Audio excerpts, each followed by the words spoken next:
Ma sœur n'est qu'une planton. Qui voudrait d'elle, s'est-elle moquée. La salle a éclaté de rire. Ma mère a ajouté, c'est la honte de cette famille. Le marié, un commandant s'est levé, m'a regardé et a dit, en réalité, elle est. Ma mère s'est figée. Ma sœur s'est évanouie.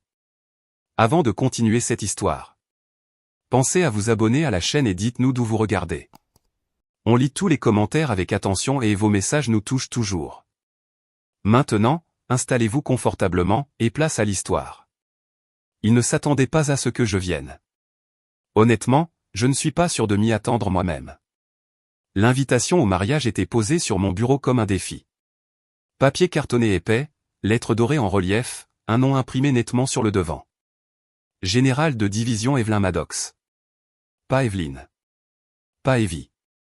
Certainement pas notre fille. Juste un titre. Comme si cela me rendait plus facile à digérer. 6 ans. C'est le temps qui s'était écoulé depuis que j'avais entendu la voix de mes parents autrement que par un message vocal transféré par erreur ou un nom mentionné avec pitié lors d'un gala militaire. Pas d'appel pour mon anniversaire, pas de message quand j'ai failli perdre Louis à Helmand. Juste le silence. Un silence froid et étudié. Mais maintenant je reçois une invitation au grand jour de ma sœur Allais. Une note manuscrite à l'intérieur. Tiens-toi bien. Pas de tu nous manques. Pas de on espère te voir. Juste ces 3 mots. Comme si j'étais une menace.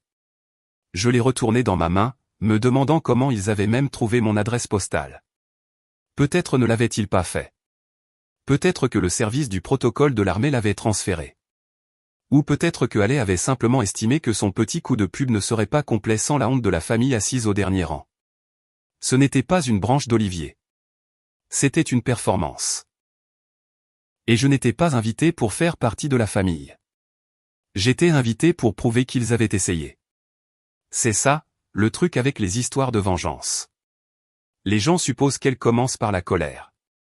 Mais la mienne, elle a commencé par l'incrédulité, puis par une sorte de curiosité silencieuse et douloureuse. Savait-il encore écrire mon nom? Dehors, le vent tapait contre la vitre comme s'il voulait dire quelque chose. Je me suis appuyé contre le rebord de la fenêtre et j'ai regardé le terrain d'entraînement de Stuttgart. Une nouvelle promotion de recrues était en plein exercice, jeune, plein d'espoir, bruyant. Ils ne savaient pas encore ce que signifiait être effacé par les gens qui vous ont élevé. Je les enviais pour ça. Un coup à la porte a rompu le silence. Mon aide de camp, Simons, est entré sans attendre. Vous y allez, a-t-il demandé, ses yeux se posant sur l'enveloppe. Il en savait toujours plus qu'il n'en disait. Je viens de recevoir l'invitation, ai-je répondu, la voix neutre. Il a haussé un sourcil. C'est comme ça qu'on appelle ça. Je n'ai pas répondu, car ce n'était pas une invitation.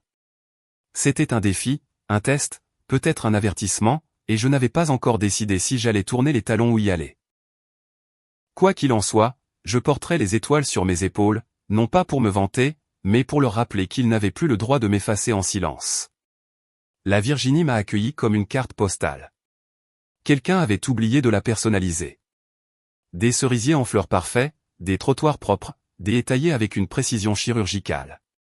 Trop propre, trop mis en scène. Le genre d'endroit qui semble parfait de loin, jusqu'à ce qu'on s'en approche. Je suis entré dans l'impasse et me suis garé en face de la maison que j'appelais autrefois mon foyer.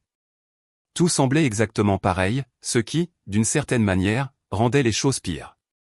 Je n'étais pas revenu depuis les funérailles de mon père. Pas vraiment. À l'époque, il n'y avait même plus de siège pour moi au premier rang. J'étais resté debout tout le temps, en grand uniforme, pendant que ma mère était assise entre Allais et l'oncle Roy comme si de rien n'était. Aujourd'hui, c'était le dîner de répétition du mariage de ma sœur, et bizarrement, c'était encore plus douloureux. J'ai frappé. Une pause. Puis est venue l'odeur de la cire au citron. La signature de Barbara Maddox. L'odeur de la désapprobation déguisée en propreté. La porte s'est ouverte. Elle a fixé mon uniforme un instant de trop. Evelyne, a-t-elle dit, la voix égale. S'il te plaît, ne gâche pas ça pour Allais. Pas de bonjour, pas de tu as l'air en forme, juste un avertissement. J'ai à peine hoché la tête. À l'intérieur, rien n'avait changé. Le même vaisselier, le même lustre, la même tension qui vibrait sous la table en acajou. 14 personnes y étaient assises. 15 sièges. Devinez lequel était le mien? Tout au bout, juste à côté du buffet. Le seul endroit où la chaleur de la cuisine vous réchauffait juste assez le dos pour vous mettre mal à l'aise. Pas à côté de Haley, même pas au milieu. Il savait exactement ce qu'il faisait. Personne n'a dit « Evelyne est de retour ». Personne ne m'a présenté. J'étais juste là, comme une ombre dans un uniforme amidonné. Une cousine a levé les yeux et a chuchoté à quelqu'un à côté d'elle. J'ai surpris le mot « sécurité ». Je n'ai même pas tressailli. Mais peut-être avez-vous déjà vécu ça. Entrer dans une pièce qui contenait vos souvenirs et vous sentir comme un étranger. Si cela vous est déjà arrivé, je parie que vous vous souvenez encore du silence, plus fort que les rires. C'est fou comme les gens peuvent vous effacer sous vos propres yeux, n'est-ce pas? La salle de réception ressemblait à une page de magazine. Nappe blanche, assiette à bord doré, une sculpture de glace ridicule en forme d'initiale entrelacée. Tout criait la perfection, sauf le plan de table.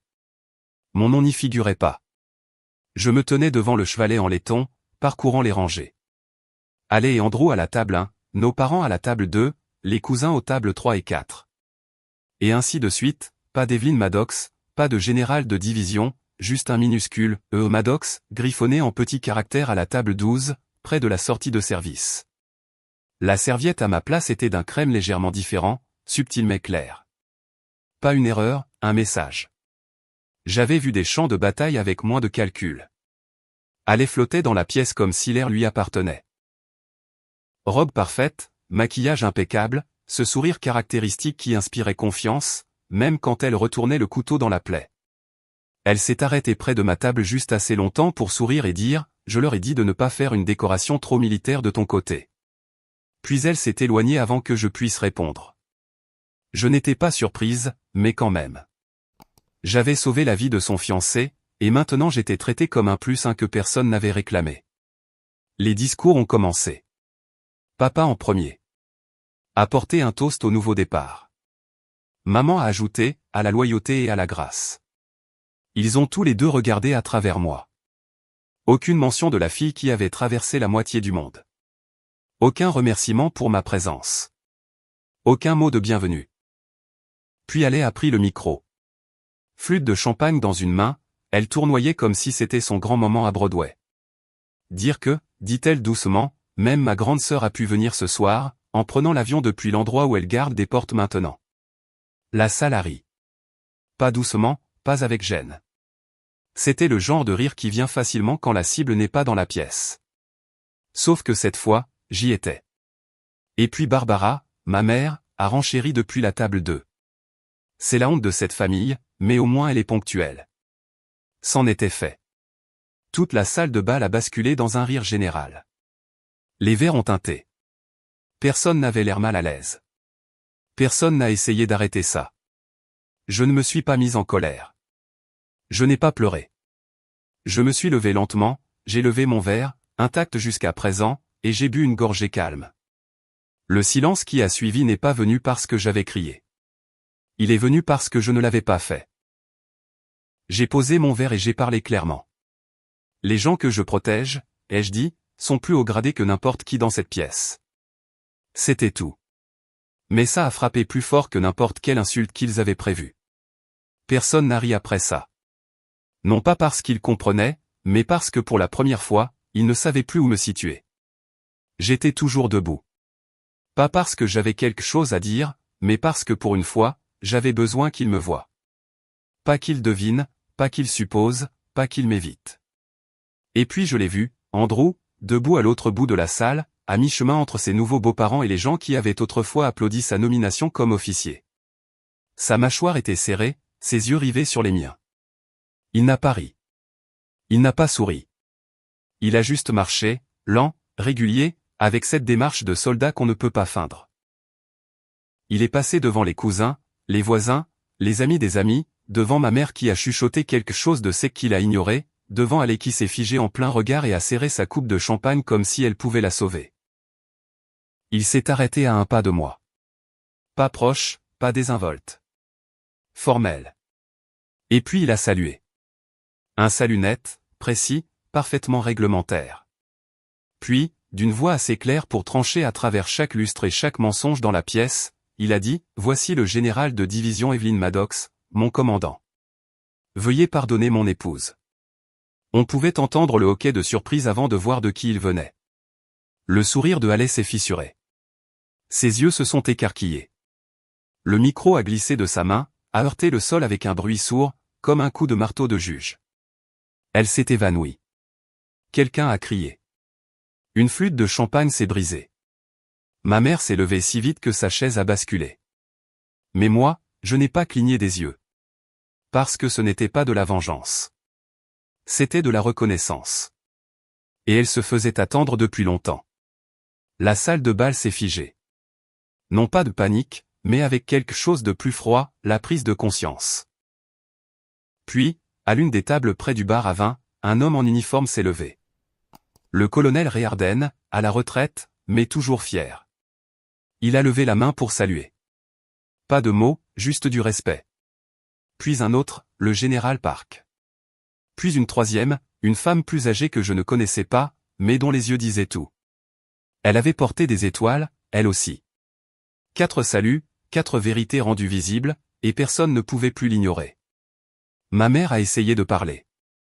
Ce n'est pas le moment. Mais plus personne ne la regardait. Les regards dans la salle s'étaient déplacés. Non pas parce que je l'avais demandé, mais parce qu'ils comprenaient enfin ce qu'ils avaient effacé. Et d'un coup, la honte qu'ils m'avaient jetée est retombée sur eux. Silencieuse, mais lourde. Andrew a baissé son salut. Il a reculé, me laissant la place, sans jamais dire un mot de plus. Je n'ai pas pris le micro. Je n'ai pas élevé la voix.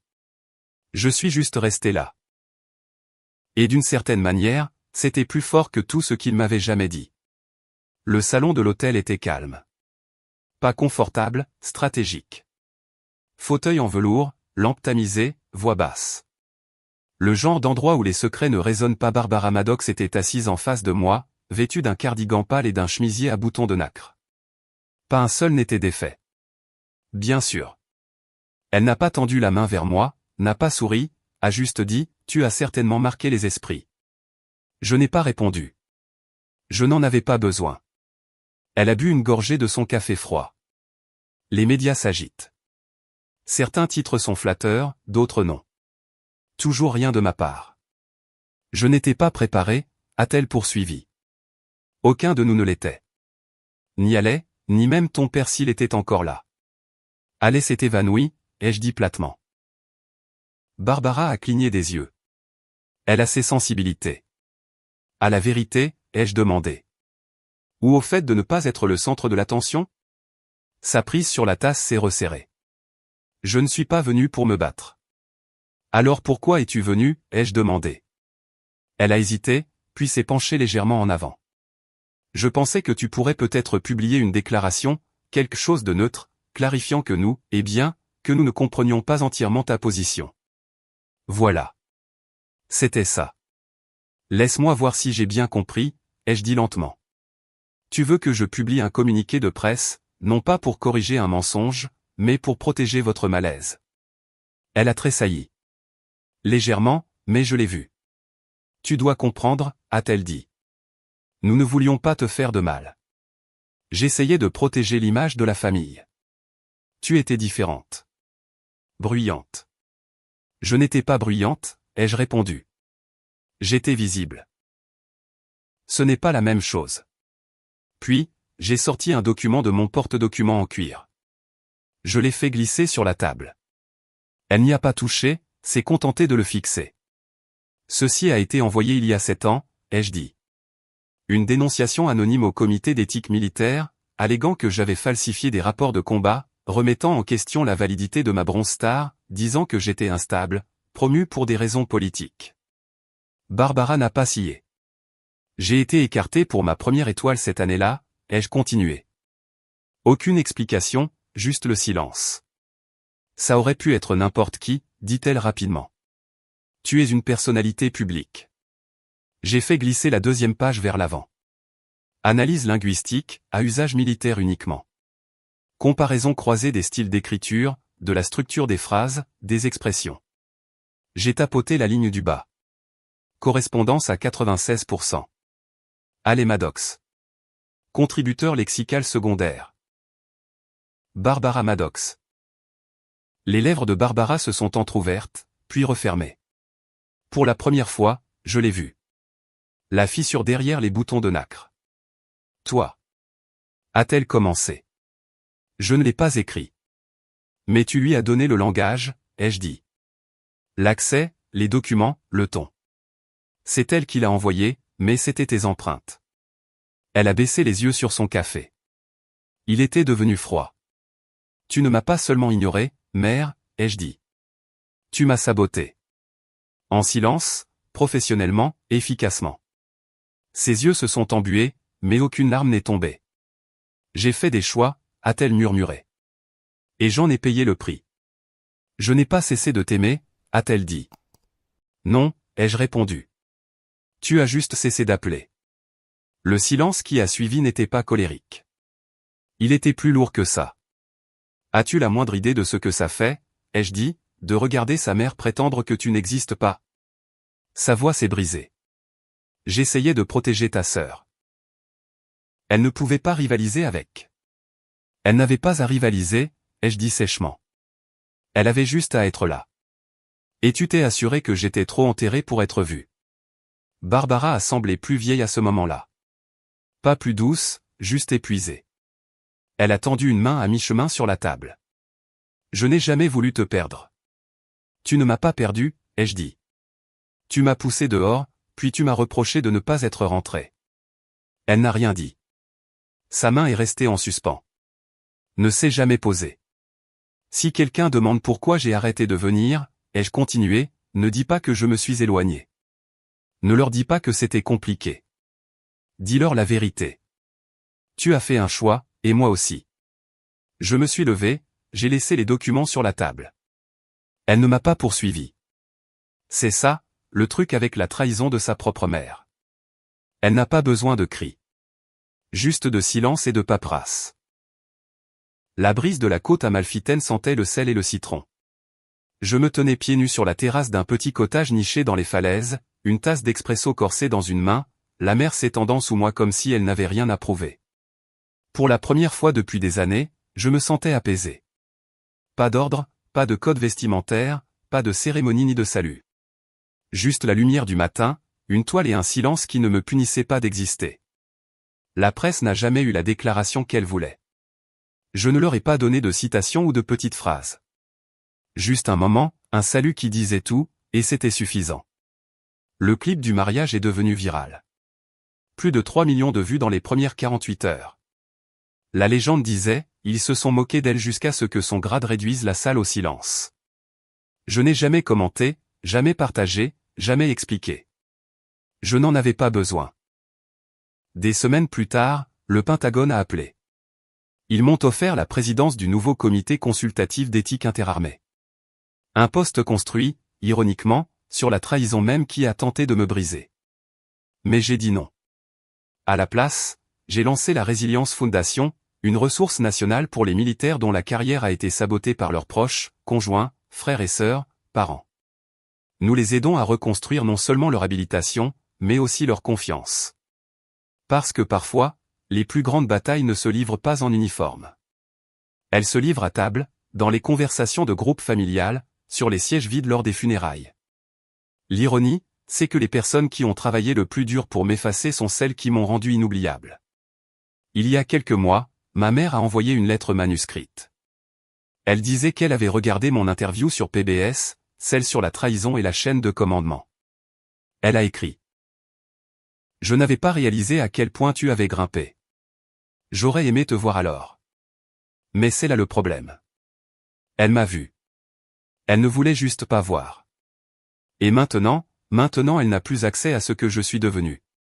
Non pas parce que je la déteste, mais parce que je m'aime enfin assez pour choisir la distance sans culpabilité. Le commandement sous le feu, c'est l'armée qui me l'a appris. Mais l'exil? Ça, c'est ma famille qui me l'a enseigné. Alors j'ai fait la paix avec. Ce matin, le garçon du village est passé avec un panier de pain et d'olives. Il a demandé dans un anglais hésitant, « Vous étiez vraiment général ?» J'ai souri. Autrefois, ai-je dit. Maintenant, je suis juste quelqu'un qui a décidé de ne pas disparaître. Il a souri et est parti en courant, pieds nus et en riant. Je me suis retourné vers la mer, et pour la première fois, le silence ne faisait pas mal. Avez-vous déjà dû vous éloigner? Non pas pour leur faire du mal, mais pour enfin vous protéger. Je ne demande pas de détails. Juste, si cette histoire vous a rappelé quelqu'un, ou un silence que vous avez vécu, dites-moi que vous êtes là. C'est tout. Laissez juste un cœur rouge ou un mot. Je les lirai tous. Merci d'être resté avec moi à travers cette histoire. Si vous vous êtes senti vu, ne serait-ce qu'un instant, alors je suis heureuse que nous nous soyons trouvés.